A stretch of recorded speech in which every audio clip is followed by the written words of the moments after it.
Welcome to Infused. For those of you who are new to Infused, it's a marketing meetup that we have where we invite expert speakers to come share their knowledge and discover ways we can help each other with a networking portion at the end of it. So hence why we chose Remo. It's a great platform for table hopping after the speakers, to ask them questions, to learn from each other. Today, our topic is dispelling e-commerce myths for manufacturers. Kurt and I came up with this idea at the New York State Innovation Summit when we were talking about how there are a lot of falsehoods out there about manufacturers doing e-commerce. And so the idea for this was born.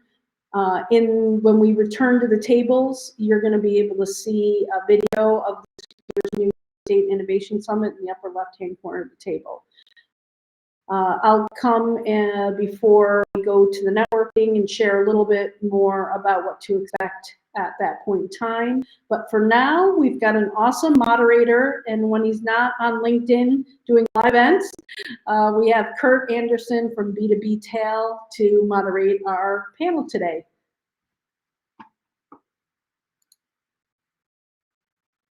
There we go. Hey, Kim, how are you? Let's see. All right, guys. How's everybody? Happy Tuesday. Hope you're doing awesome. Let me do something. I'm going to mute my phone. And okay, hey, I want to. My name's Kurt Anderson, B2B Tail. Absolutely thrilled to be here with you guys. And I would love to pull up my friend Nicole Donnelly. Nicole, are you out there somewhere? You want to throw your camera on? Kurt Anderson, it's great to see you today. Hey. I'm so excited to be here. Thank you so much for having me, Kim and Fuse Hub, and excited to be here with you and BigCommerce. This is going to be awesome. Absolutely. Well, hey, thank you. I know you're busy, and you know what? I'm going to turn my phone off. So I'm not going to be able to see the chat box. I was hoping that this was going to work for us, but it's not going to. So let me turn this off. And okay. So let's go here. Nicole, happy Tuesday. And you know what? I think there's somebody else out there that we're going to pull up on stage, right? Do we have another friend out there? It was going to be Alec, but Alec went off and had a baby instead. And so, hey, Lance Romance, are you out there somewhere from BigCommerce? Hey, Kurt, how are you? Happy Tuesday, my friend. So, hey, super excited. We're going to dig in. I'm going to pull the presentation in 1 second. So, Nicole, you're coming to us live from the great state of Virginia. Can you please tell us a little bit, who is Nicole Donnelly and what is DMG Digital? Nicole Donnelly. I'm a mom. I've got two beautiful girls. Am I froze? And I am the founder of DMG Digital. We are a marketing agency specifically focused on helping manufacturers with SEO, content marketing, and e-commerce readiness. And I love entrepreneurship. I'm a fourth generation entrepreneur. And what else? I have a podcast, Tales of Misadventure. And that's a little bit about me. Love to travel. Awesome. And I think mom of two beautiful girls, I might add, right? So we'll throw that in there. So Lance, can you please tell us who is Lance Allwide and who is BigCommerce, please? Yeah, of course. I am a dad of a beautiful King Charles Cavalier and a cat. I don't have any children yet, although my wife is expecting. So I am expecting a little baby girl in April, which I'm very excited about. I'm Lance Allwide. Yeah, I'm so excited. I'm Lance Allwide. I'm the general manager of B2B at BigCommerce. BigCommerce is an e-commerce platform catering specifically to manufacturers and distributors in the B2B space. I love working with manufacturers, the absolute lifeblood of this country. The stories from the I get to work with are just incredibly excited to be here. Thank you for having me. Well, this is fantastic. And so what I'm going to do, guys, so again, Kurt Anderson, we're here to dig into e-commerce. Hey, Gary Wood's here. I think I saw my friend Ellen Dottano's here today. So Steve Melito, Eric is here today. So guys, first off, I want to give a huge thank you to our friends at Fuse Hub, the New York MEP, and what they do for manufacturers is just outstanding. So thank you for hosting our little shindig here today. Number one. Number two, I want to give a big shout out and thank you to our presenters here today. Encourage you, welcome you, invite you, drop your chat, drop your website, drop your LinkedIn profile in the chat. It'd be a great opportunity to connect with each other. And if you have any questions through the program whatsoever, we're here to help you. We're here to help you move the needle on your e-commerce journey. And so let's make that happen. Nicole, let's dive in to our presentation. Can you see my screen? Yes. All right, perfect. All right. So if you could do me a favor, I am unable to see the chat. So if you, Nicole, Lance, if you guys want to keep an eye on the chat box over to the right, please, that would be awesome. So again, I want to give a thank you to our friends at Fuse Hub. Most importantly, I want to thank our manufacturers out there. So thank you. Know that you are super busy and your time is precious. We never take that for granted. So thank you for all you do for our economy, for our state, for our country. And hey, Nicole, how about a little USA chant, huh? A little, Let's do it. right? USA. USA. All right. So USA. I'll say so manufacturing is truly the backbone, as Lance just said, backbone of our country. And what's just fantastic, Nicole, I know you're just a fierce advocate for U.S. manufacturing. Lance, our friends at BigCommerce, publicly traded SaaS company, software solution for manufacturers. This is awesome. What we're here today to talk about is how do we dispel e-commerce myths for manufacturers. Nicole, you gave a little intro to yourself. Why is e-commerce such a passion for you as you're just fiercely helping manufacturers? Ooh, because I was in the shoes of everyone out there. I worked in-house for a manufacturing company. It was actually my father's manufacturing company for many years. And he had this dream, this vision that he wanted to start selling his products through e-commerce. And so this was many, many years ago. And so I have been through the hard road of trying to navigate getting a legacy manufacturer to start selling products online and custom products and all of the complexities that go into shipping and all of that. And I've learned a lot of lessons along the way. And so it's very near and dear to my heart because I've been part of that digital transformation for my dad's company and now help other manufacturers and have helped other manufacturers down that path. So it's very, very exciting to be on the other side of it and to see what a difference that e-commerce can have for a manufacturing company by expanding into this new way of selling. Well, thank you. We appreciate you sharing your passion, your expertise, helping manufacturers. And one, I'm going to give a little shout out, guys. Nicole has an amazing podcast. If you're looking for a little podcast when you're out walking the dog or maybe over the holidays, Tales of Misadventure, Turning Business Blunders into Blessings. It is a phenomenal podcast. Just shamelessly putting that out there. Lance Romance, my dear friend, can you just share a little bit about BigCommerce is really being just aggressively going after the manufacturer B2B industrial space. Can you just share a little bit about what's going on at BigCommerce? Why are you passionately working towards helping manufacturers? Yeah, sure. So my backstory, you love to needle me on this. I come from a finance background, but I worked with a lot of manufacturers. And one of the ways that we saw businesses drive success and growth was through e-commerce. Often, and we're going to dispel some of those myths as to why e-commerce might be scary or seem like a real mountain to climb. But what we're seeing today and experiencing today is the modernization of manufacturing, both in the warehouse, in the back of house, but also in the way the buyers want to shop. And we at BigCommerce, we want to put the tools for enabling that growth in the hands of manufacturers big and small. We work with manufacturers doing $60 billion in revenue, and we work with manufacturers doing $600,000 in revenue. And our dream is to put the same fantastic set of e-commerce tools in the hands of those small manufacturers and the big manufacturers. We call it democratizing e-commerce. We want to take what the huge guys are doing and give it to the little guys, right? You can have an e-commerce experience that is as good as that $6 billion manufacturer. And that really, and I love that mission and passion.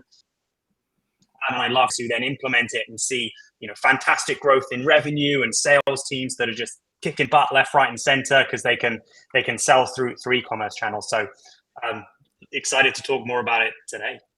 Well, thank you, Lance. I know how busy you are with your schedule. I appreciate you taking your time to share your passion, your expertise here. And guys, stick with us. We have a really exciting case study from a wonderful manufacturer right here in New York, in Buffalo, and right near Buffalo Bills Stadium, and just a great e-commerce opportunity where they partnered with Nicole.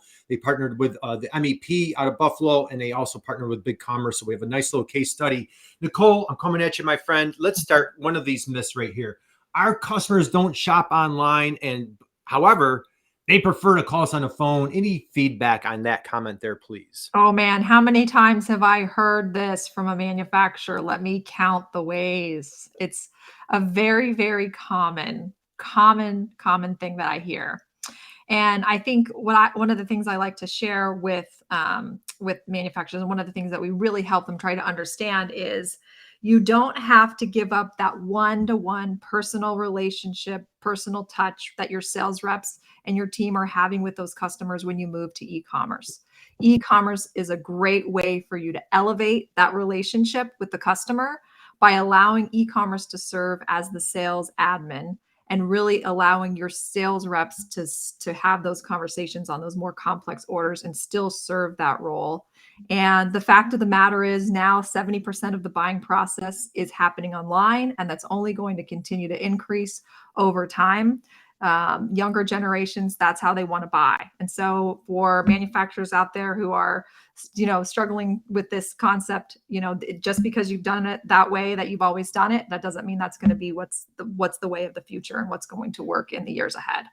Well, I love it. I know we're going to dig into this a little deeper, some exciting things that you have for everybody. So I know everybody's on the edge of their seat, so you got to hang tight. Lance, my friend, can you share from a BigCommerce standpoint, any feedback on this comment right here? Our customers don't like to shop online, prefer to call on the phone. What are your thoughts? Yeah, we hear this all the time. And it's true. Buyers, your customers want to speak to salespeople. They love that expertise. Mm-hmm. But that shouldn't include asking an update on where my shipment is. It shouldn't include paying an invoice over the phone or even reordering the same product. Right. Your sales teams should be selling, right? That's where they should be focused. So sales teams are incredible. We at BigCommerce have an incredible sales team. They build amazing relationships with our manufacturers, right? They become almost part of the team.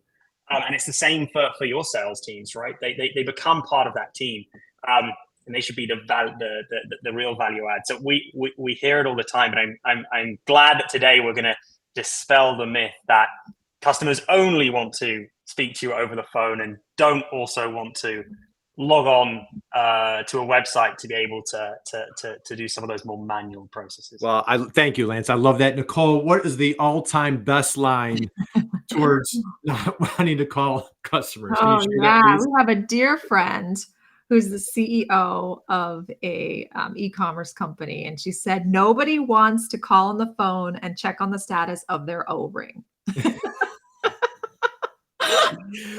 Best line of all time. So, all right, let's keep this moving forward. Nicole, I'm coming right back at you. Competitors, I'd say since the day I've met you, you love preaching about being transparent, putting pricing out there. A lot of manufacturers makes them incredibly uncomfortable. Can you please share your thoughts on e-commerce for manufacturers? Will the competitors see our pricing? Yeah, I mean, and this is a complicated thing, right? Especially if you work with distributors and you might have negotiated pricing with your distributors. And so you do want to be careful about, how you publish your pricing on your website, what products and the way that you can do that. And the great thing about a platform like BigCommerce is it allows you to really customize the way that you want to publish your pricing for products online. But transparency builds trust.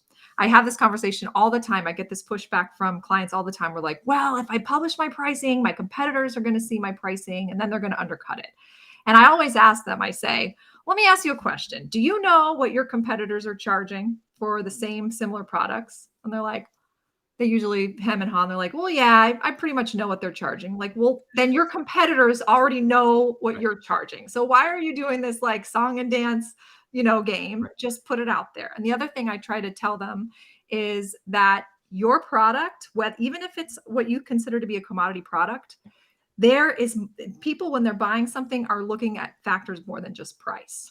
So what is the value that your product is offering? What is the value that you're offering in that product? Do you have a patented design? Do you have a special maintenance package? Is there a certain service agreement that you have in place? Are your lead times different? Do you manufacture in the USA? There are so many other things that add value to your product besides the price. And so the opportunity is not to hide the price, but put the price forward and then take the time to educate your buyers and your prospects through your website and tell them about all the wonderful factors that go into that product through your website, through your learning center, through your product pages. Give that information up front to them so that they can understand all of the value that goes into your product. Absolutely love it. Lance, my friend, your thoughts on this topic right here.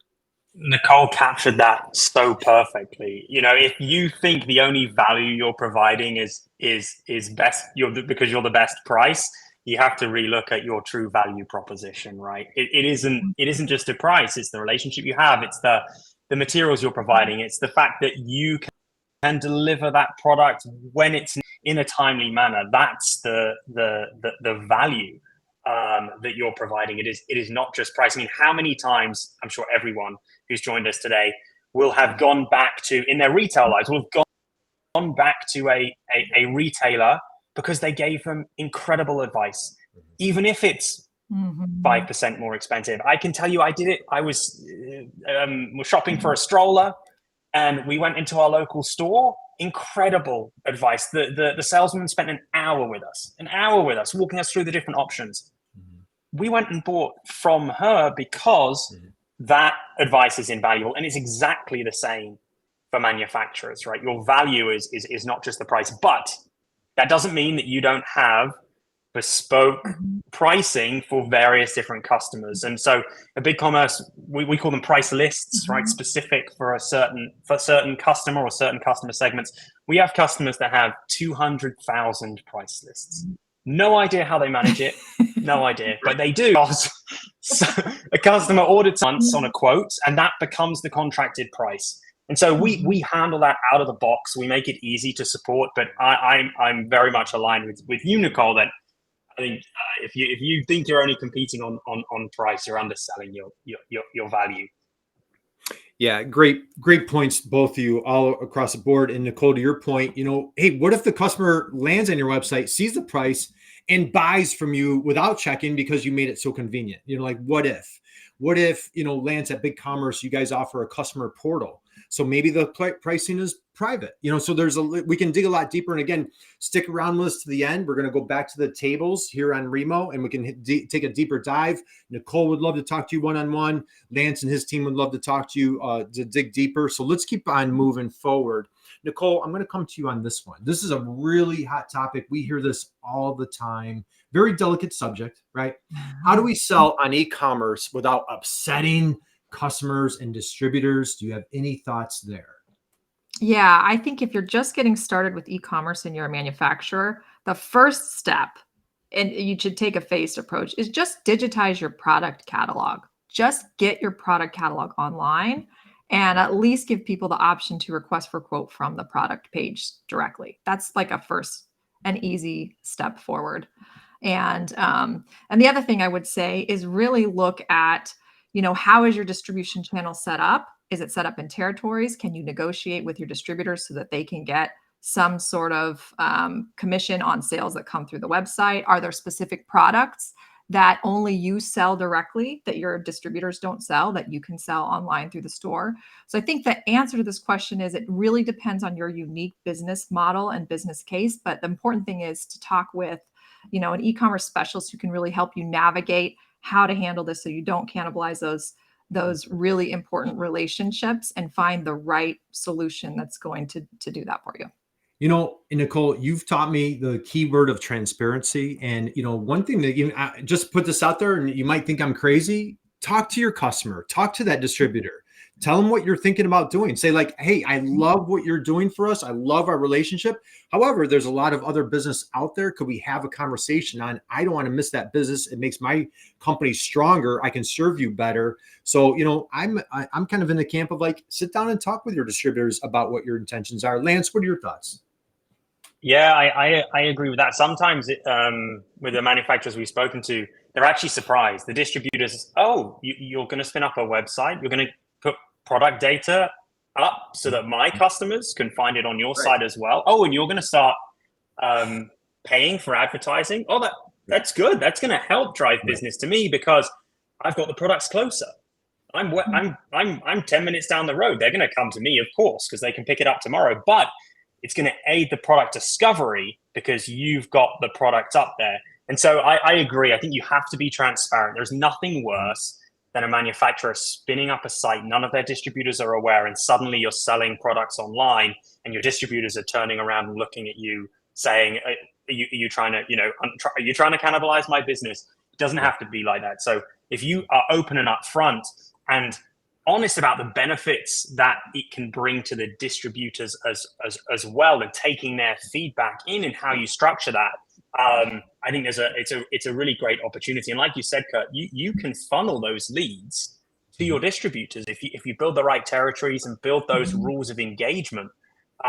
You can do that reasonably easily, and you can then automate that through a website. I fill in the request for a quote. I list, the region that I'm located in. You can send that quote straight off to a distributor if you've got those rules of engagement set up, which actually is a fantastic way to build that top of funnel for your distributors. They'll thank you for it. They won't be unhappy. They'll be very, very happy. I agree. It's just healthy communication. It's strategizing with your customer. It's having a commitment of, like you're saying, and I don't mean to get into like integrity, but sitting down with your customer or distributor, just saying, hey, this is what we're trying to do. We want to grow our business. Help us help you, and vice versa. So fantastic. And again, great. We can talk offline. Nicole, I'm going to go here. So for the spirit of time, I'm going to state this comment, but I'm going to go right into the next slide to kind of answer it, right? Hey, we don't need a digital marketing strategy. We know most manufacturers aren't there, but let's go here. This might be a new term for folks. This was a newer term for me this past year. You become a fierce advocate, fierce evangelist of digital self-serve. Can you please explain to folks, what is that concept for manufacturers? What is digital self-serve? Yeah, digital self-serve. So this is creating an experience online through your website where you are empowering your prospects and customers to decide and choose for themselves and self-serve through the purchasing process. So in order for you to do that, you have to provide as much information, transparency about your products and services as possible, and educate them. So what this looks like is creating a really solid learning center full of educational resources that answer the top questions that your customers have about your products and services. Create a place where they can educate themselves and they're empowered because they are in the driver's seat, if you will. And then guide them through that process by helping them come to their own decision about which product is going to be right for them, by being transparent with the pricing, providing spec sheets, providing installation guides, maintenance guides, product demos. Really position yourself as the guide for them. So then you're building that trust, but they are the ones at the end of the day selecting for themselves rather than, the really pushy salesperson. That's fantastic. And I'll tell you, this is a great line. As a matter of fact, I have, we do a lot of these programs at different MEPs. We're here at the New York MEP today, but Manufacturing Extension Partnership, which is what Fuse Hub is. A lot of the MEPs they're starting to get away a little bit from the word like, quote, e-commerce, because digital self-serve can mean a lot of different things for manufacturers. Lance, and I want to just throw this. I know we're throwing out a lot of big commerce, right? Big commerce. Lance, we are just so honored, so grateful for you representing big commerce today. And I know, this isn't a sales pitch for big commerce. We love the relationship. You've been a huge advocate for the Manufacturing Extension Partnership. You supported us at the annual conference this year. So we appreciate your friendship and really your fierce educator. So can you share from a big commerce standpoint, what is digital self-serve? You and I love talking about configurators. What are some options on that menu for manufacturers that we could consider? Yeah, for sure. I'm not a salesperson. I just love advocating for manufacturers, distributors too. I just think these conversations are incredible. So thank you for having me, for allowing me to join today.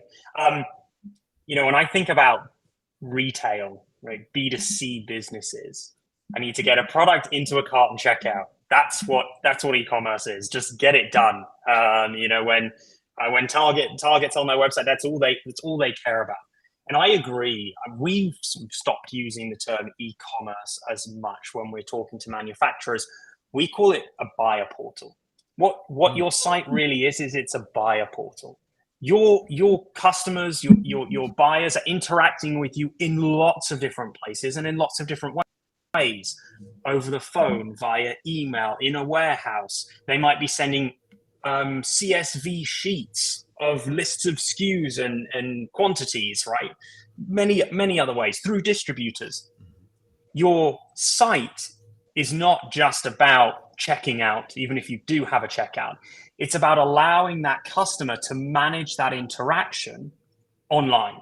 So an order that they've placed over the phone, they can see and track online. An order that they made in the warehouse, they went in and bought some products, they can see that online and they can pay that invoice on the terms that you've given them, 30 days, 60 days, whatever they might be. They should be able to manage each and every interaction online. They have a call with a salesperson, they build a quote. That quote should be online so that they can go and check out and make actually purchase that quote whenever they like on their terms, right? And I think that's really important.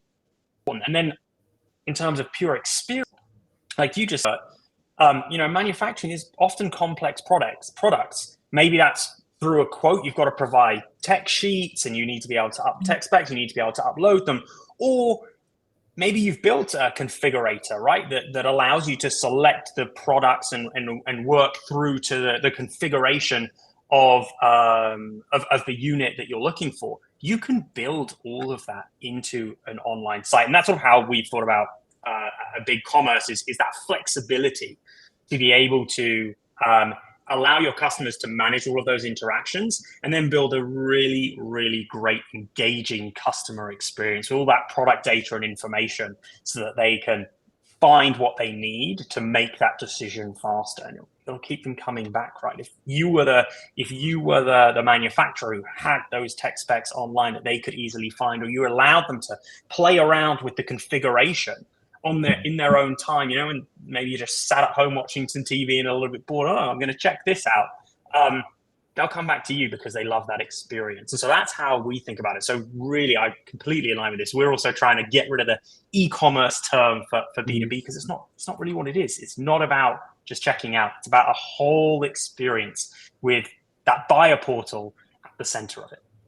Well, I absolutely love that. And for folks out there, think about like what a competitive advantage when you can just dedicate yourself to constantly be asking, how can we make this experience quicker, faster, more efficient for your ideal customer? Maybe it's that engineer at Boeing or whoever it might be, but just like, how can you make it as easy as humanly possible? Nicole, we have a line here. We'd love to say, how do we help that ideal customer make that buying decision on a Friday night at midnight without having to wait for you to open up your doors on a Monday morning? What a competitive advantage. Let's dive in here. Now, Nicole, you did something really exciting this year. So you've created the 3 steps for digital transformation and e-commerce success. I know we're running a little tight on time. We're going to go through your 3 steps here. But Nicole, this looks like you're at like Times Square in New York City on stage, just like rocking it. Like what on earth is going on here? And rumor has it there's like some crazy bald guy in the front row, like yelling and screaming. They had to excuse him from the. I'm just kidding. What was going on here? Can you please talk about your little soiree here on stage? Yes. So at this talk, I just shared my experience in the trenches, trying to navigate through digital transformation for a legacy manufacturer and all of the lessons along the way that I learned the hard way. And I only had time to talk about 3. There were many more lessons that I learned the hard way, but I shared the top 3 lessons that I learned through this process. And it was really exciting to be able to share that story. And the 3 lessons were preserve tradition, elevate the sales rep, and invest in education. Those are the 3 core things that manufacturers need to be thinking about, considering the biggest from my experience navigating through digital transformation. So, all right, so and we've got time. We're gonna dive into them real quick here. And so and guys, I was like the proud uncle. I have to do this, Nicole. So I was just so proud of you.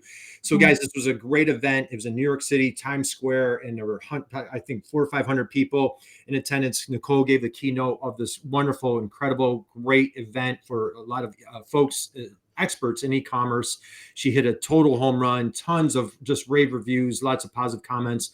So Nicole, let's go here. You just a recap. Let's go through each other. I love the pics of the family and the cookies and the Christmas tree. But what do you mean by preserve tradition? Yes. So you have to think as a manufacturer, nobody, and in any company, nobody likes change. Change is hard. Change is a challenge.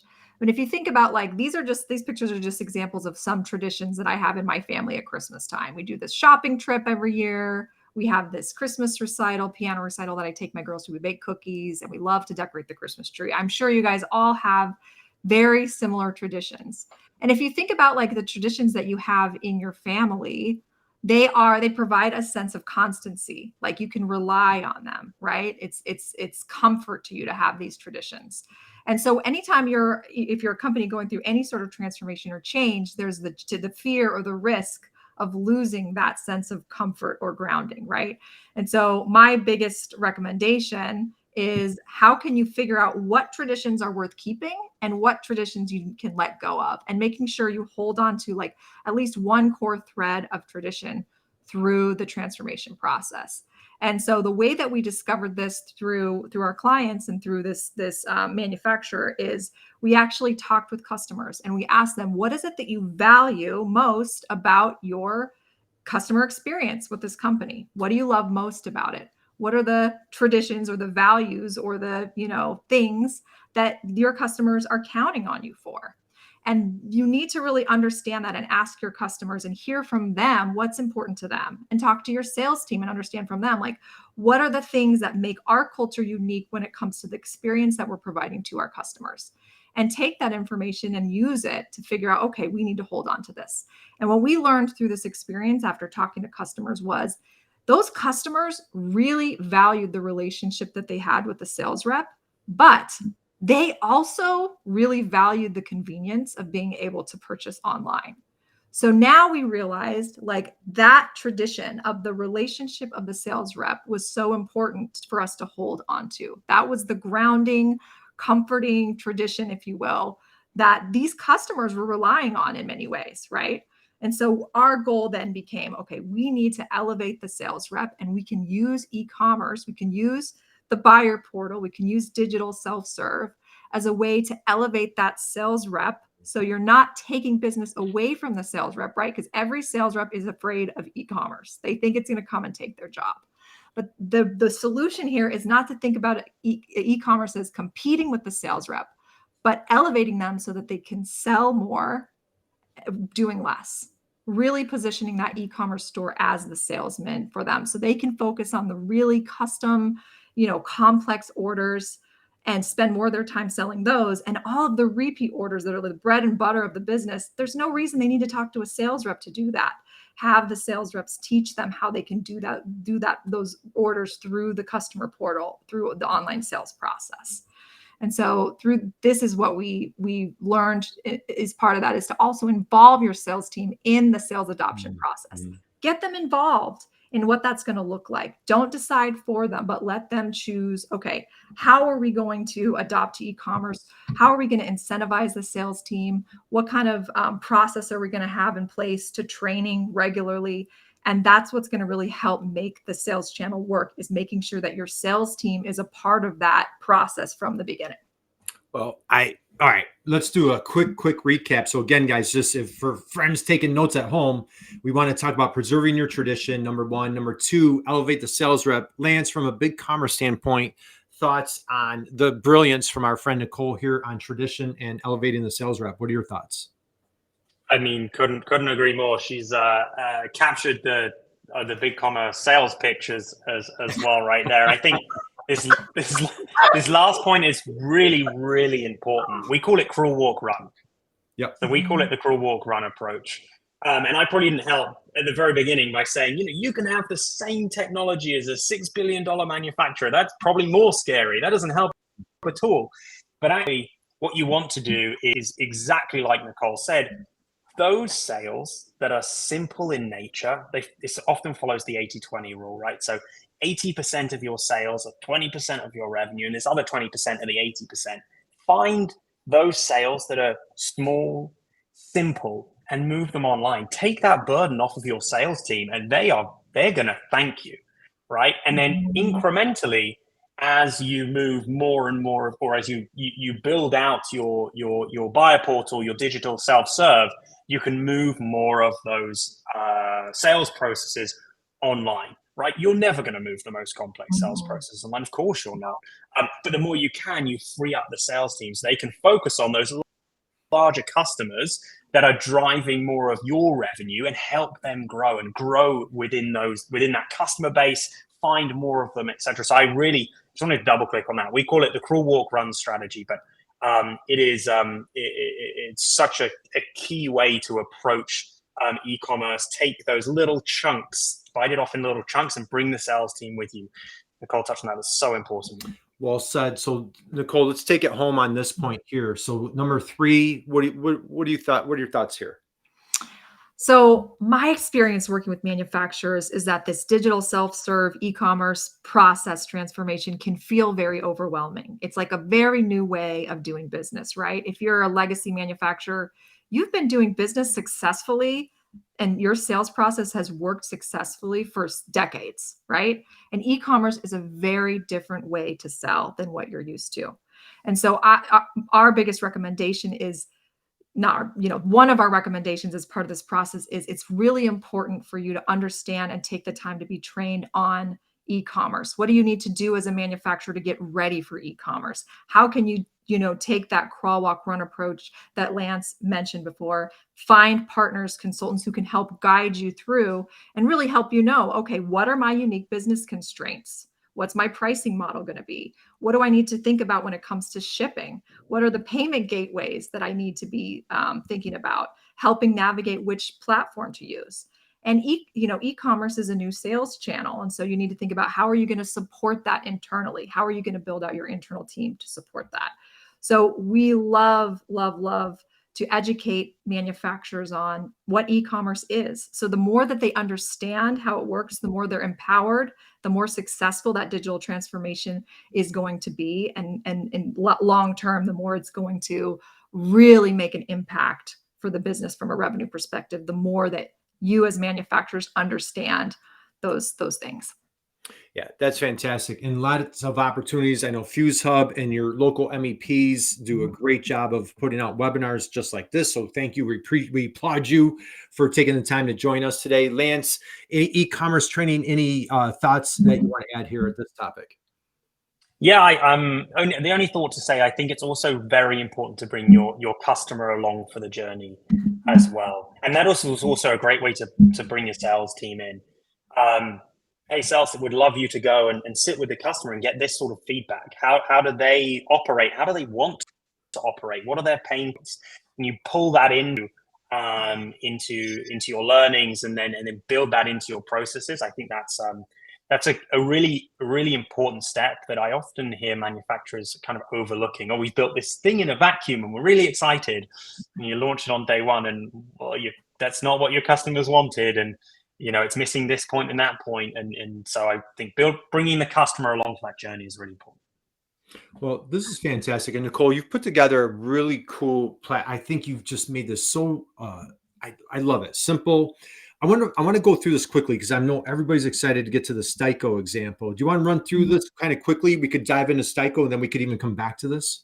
Yeah, we can go through this really quickly. These are just, suggestions on what you can be trained on, learn about when it comes to e-commerce before, during, and after your e-commerce store goes live. So before, really you want to be thinking about your sales adoption plan very early in the process. How are we going to integrate this into your sales process? What are the factors that we need to be thinking about? How can you involve your sales team in that process very early on? What stage of e-commerce maturity are you at? what is the long-term investment look like for e-commerce? That's so important for manufacturers to understand. And then it's really important for manufacturers to understand what's the e-commerce terminology when you're working with a partner. What the heck is an epic and a sprint? What are the shipping parameters that we need to be thinking about? And then after the store goes live, getting training on, marketing campaigns, Google Merchant Center. There was a really great question in the chat box about the SEO value of publishing pricing. And we can talk about that a little bit later, but Google Merchant Center and having your product pricing and your product in Google Merchant Center gives you so much visibility in the SERP, in the search engine results page, by having these free listings from Google to show up at the top. And the only way that happens is if you publish your pricing for those products to be able to get those free listings. And hey, real quick, I want to give a shout out to Kim. So you've got site architecture on here. So for my friend Kim from Fuse Hub, Kim has been in e-commerce. I know, like, she started when she was like 10 years old, but she's been in e-commerce since 1994. Now, I've been in e-commerce since 1995. Kim has me beat by a year. So Kim is a guru. So again, here at Fuse Hub, they have just a deep bench. I think Steve was here, Eric, Elena, all sorts of just a wealth of talent here at Fuse Hub. So guys, reach out to Fuse Hub when you have these questions or when you're kind of getting things started. Kim is an e-commerce guru. And then the great thing is Kim quarterbacks it where she pulls in somebody like Nicole, myself, Lance, and, some of these other subject matter experts. So again, right here at Fuse Hub, we've got great talent. Nicole, let's hit the last one. Then we're going to dive into our case study. Okay, so yeah, after you want to continue with that sales adoption rollout. And to Lance's point earlier, you do want to bring your customers in on this journey. You want to have your sales reps feel comfortable enough with the store so they can masquerade as the customer.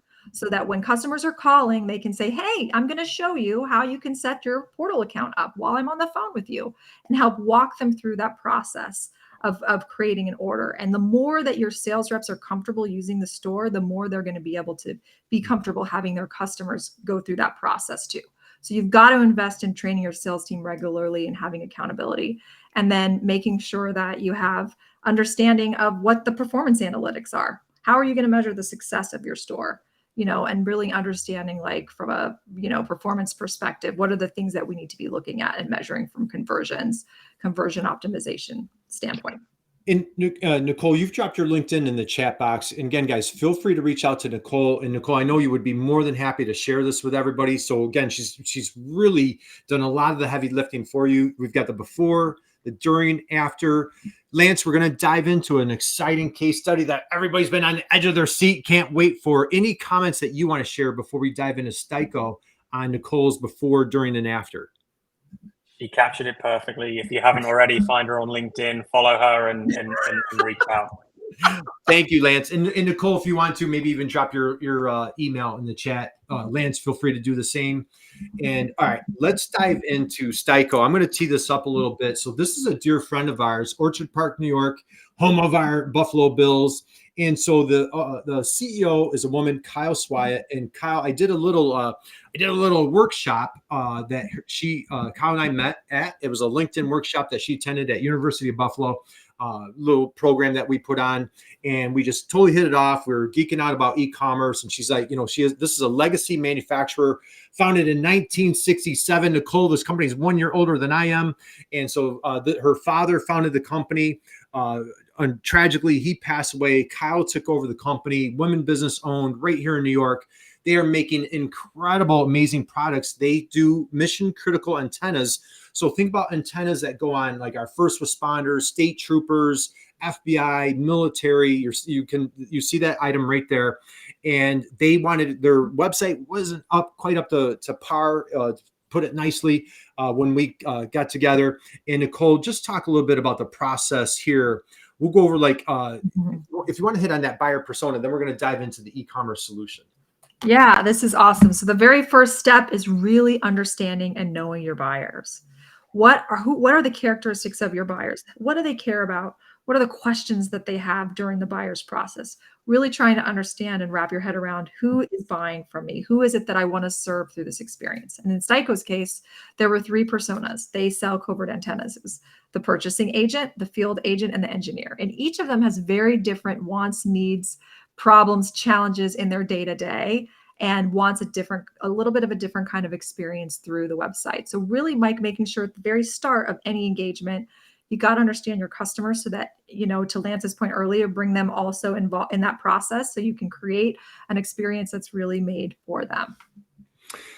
So when we got into e-commerce solution, what we did is we reached out to an e-commerce firm and they did an amazing job, and we pulled in BigCommerce. And so what we did, this site was originally on WordPress, and we really needed to muscle up. Like WordPress just was not, WordPress is phenomenal. It's, I think 30% of all websites are on WordPress. They offer great solutions. However, for a manufacturer, we really need to muscle up and get that B2B relationship. And so again, not a shameless, I'm sorry if this comes across as a shameless plug. I have no skin in the game with BigCommerce. We just, I'm just a kind of, Nicole, we put our reputation out on this company. They just do a great job, great partners. Their support has been just absolutely wonderful. Again, we have no financial ties with BigCommerce whatsoever. And so, Nicole, just talk a little bit about the site architecture, how we broke it out, and just, helping that, Nick and the buyer and the engineer, how to make their life as easy as possible. Just kind of walk through a little bit here. Yeah. So what we did is we took a crawl, walk, run approach. So we really phase this out, and that's really important. A lot of times it can, feel really overwhelming as a manufacturer to think about all of the things and the possibilities and the opportunities, a configurator, right? And all of the ways that you can show up and start selling online. But we really like to encourage, and what we did here is really just start with, just getting their product catalog online and allowing people to log in to see pricing for each of those product pages. And that is so great from an SEO perspective, because now you have so many more pages on your website, individual product pages. So you have so many more opportunities to show up in the search engine results page for very specific queries that people are searching for.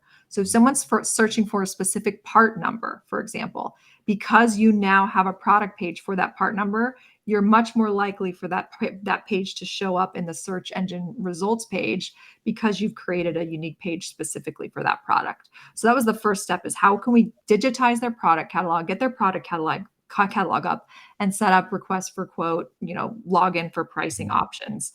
And that's what we've done here. And then we married that with a really solid learning center that really helps to educate the buyers on all of the questions about the product, teach them, position Styco as an expert. And from those blog posts, we are directing people back to the appropriate product pages so we can guide them through that experience.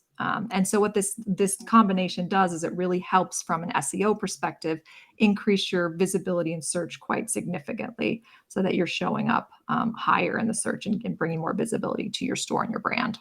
Yeah. So with this chart, what you're looking at here is for our friends in SEO, you're looking at organic rankings for their keywords. Nicole, what do we like to call those keywords for our clients that we work with? Ridiculously important keywords. We call it Gary Wood. Yeah. Gary knows our little terminology. So guys, these are your RICs. So you want to think about what are your ridiculously important keywords that man, as New Yorkers, we want you coming up number one on Google. We do not want your competitor coming up. And so Styco has done an amazing job. And I love this right here. They had, this was on one day in particular, they had 29 keywords that improved. 155 positions were increased thanks to a lot of this organic work going on and e-commerce. So great job there, Nicole. Nicole, what's going on this page for some organic traffic going on at Styco? Yeah, so this just shows just over the last month, the increase in organic search traffic, how many new users have come to the site, and it's excitingly how many people are converting through form submissions for those requests for quotes. And across the board, we're seeing increases month over month since we launched the store in terms of the number of people who are coming to the site, converting through the add to cart, and then form functionality. And this is just really, really awesome. E-commerce is just really awesome for just being able to show you very specifically who's converting on your site and measure the direct tie to sales and opportunities. Well, I love it. And so, Lance, we're going to get you back here in the mix. So, a number of our friends, I know you guys, we have quite a few people that actually been guests. We do this little live show called Manufacturing E-commerce Success, where we love to do demonstrations, case studies, interview like top industry experts on e-commerce. And Lance, Nicole, we had a great time where we did an actual case study with Styco. And this is through the MEP in Buffalo. So Ryan's on stage here with us. Lance, just share a little bit, like you guys are working with 60,000 customers that you have. How is this just such a great success story for BigCommerce? Can you just share a little bit from your perspective? I can. Firstly, I'm very glad I chose to wear a different sweater today. It is very similar, but it is a different color. I usually wear the same thing. I usually wear the same thing every day, Lance. So don't worry. I do get changed, folks. It's an incredible story. I think I caught the stat right. It was a 77% increase in the form fills, if I read that correctly on the last slide. I mean, wow. Yeah, 77%. Yeah. Wow. Hey, how about a round of applause for Nicole? Great job, Nicole. And that's just in 1 month. In 1 month. That was just 1 month. Wow. And that was one of the points that I was gonna that grows exponentially because that percentage stays the same, but on a bigger and bigger base. As you improve the SEO on your site, as you start attracting organic traffic, you keep moving up the ranking. Eventually, you'll find yourself at the top, and you're the person that is receiving all of the clicks for all of that traffic across all of your keywords. It's just an incredible success story. Super important as well, and you touched on it, called crawl, walk, run. We're going to get our products online, right? We're going to get them online so that we can start attracting that organic traffic. We're not going to have a cart and a checkout. We're going to have a request for a quote, right? That's our walk.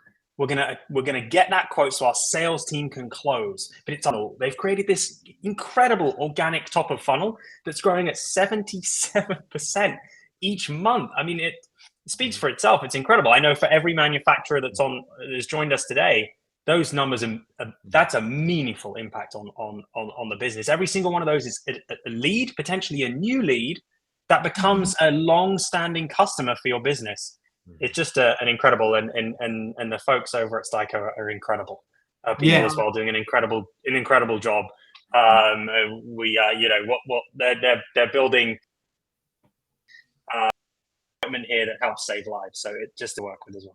Yeah, and just to add to that, I mean, this is the results that we've seen just from the crawl. And what's exciting about it is as you continue to grow that store and be able to eventually start publishing pricing for some of the products, it's just going to continue to grow and expand and create this really awesome revenue stream for that company. Yeah, I love it. And so again, like Kyle is a lovely woman here who's the CEO of the company, and Lance, Nicole, you guys will test for me. You got so we did this little live conversation, got a little bit emotional. If you see that crazy guy right there to the left, there's a little product behind there that they made. It's one of their antennas, and it came out of a lot of the communication challenges that came out of 9/11. They created from those challenges, they created a new product to help prevent that for future tragedies when there's a time of need for communication. Now Styco stepped up and created a really powerful solution. So it's just like when you think about what you guys do as manufacturers, it's just so exciting. It's so admirable what you do. And like our little tagline, how do you stop being the best kept secret? And boy, e-commerce is just such a great way to tackle this. Guys, we're coming into time, Nicole. I think we literally have like a minute. I want to get time to get back to the tables I know folks are eager, excited to talk one-on-one. Do you want to run through this case study quickly? Yeah, sure. So this is an industrial manufacturer that it manufactures custom large-scale equipment and replacement parts. So, and what we did here is we built out a customer portal for them, for their customers to be able to go in and view their custom pricing. And then we also listed standard SKUs online with public pricing for anyone. So we were able to identify what are the core like standard items that we can just set up SKUs and list pricing for. And then can we set up a customer portal for those custom items, which made up 80% of their business? And I think that's fairly common where a lot of manufacturers custom manufacture a large percentage of their business, and there's only a small percentage that are stock. And so what we did here is we figured out a way to be able to offer a solution that allows for both. And just since we launched the store in August with true e-commerce checkout functionality, we've just seen incredible results in terms of how we're selling and what's being sold through the store. A 20% increase in traffic, 20% increase in new users, and then the gross revenue coming through the store, which never existed before, is now happening in addition to all of their offline sales. So it's really exciting. We're just on the cusp of a lot of exciting new work there. Well, again, super exciting stuff going on here, guys. Let's take it home. And so maybe if there's any takeaway out of our kind of a theme is how do you make it as easy as humanly possible to do business with you? Man, I'm a little bit biased. E-commerce is just such a competitive advantage for you. And there's all sorts of tools, resources. FuseHub does an amazing job. Our friends at BigCommerce, Nicole at DMG Digital. So lots of wonderful things here. Nicole, I'm gonna wrap up on that. I want to thank everybody for joining us today. First, I want to thank our esteemed panelists. So thank you, Lance, for taking time to join us. I know you're a pinch hitter. Alec Berkeley was from BigCommerce, was going to be our speaker. Alec, God bless him. He had a baby boy 48 hours ago. And so we want to give a shout out, lots of love to Alec and his wife for a brand new baby. What a wonderful holiday season that they're going to be spending. So Lance, thank you for joining us. Nicole, thank you for your passion, your expertise. And I want to give a big thank you to our friends at FuseHub. I'm going to stop sharing. Kim, thank you. And thank you for everybody in the audience for joining us today. Hey, I see Annette's here, my friend Ellen, Steve Melito, my brother, Eric, Gary Wood, Sydney, Marine, all you guys, thank you. Thank you. We wish you guys an amazing, incredible holiday season. Stay safe. Happy holidays. We're going to be sticking around. When we leave here, if you're new to Remo, we're going to go back to tables. You get a great opportunity to chat with Nicole. You can chat with Lance. I'll be there. Kim will be there. We're going to have a little Christmas party, holiday party, if you will. Kim, take it away, my friend. Thanks, Kurt. We really have to work on your wallflower skills. So maybe the next Infuse might be about how to overcome being a wallflower. But no, thank you, everybody. Really, truly appreciate your time. I did extend the event for another 30 minutes so that there were some really good questions that came in. You know, like Michael, I definitely think you should stop by the BigCommerce table. And I also wanted to give a shout out to another e-commerce company, Kiklo. They're based in, I think, the Buffalo area as well. And they help manufacturers and their channel partners improve online product discovery, syndicating, content. They understand the challenges that manufacturers take. So Marine is there in the Kiklo table. So you've got the Kiklo table, BigCommerce, DMG Digital. We named your table, Nicole, something. E-commerce readiness is where e-commerce readiness. So Nicole will be at the e-commerce readiness table. I'll be at the FuseHub table. Get different opinions. Stop by, talk to everybody. We all have different experiences we can bring to the table to help you. So let's go back to the tables and do some more networking. Thank you. Thank you. Thank you, everyone.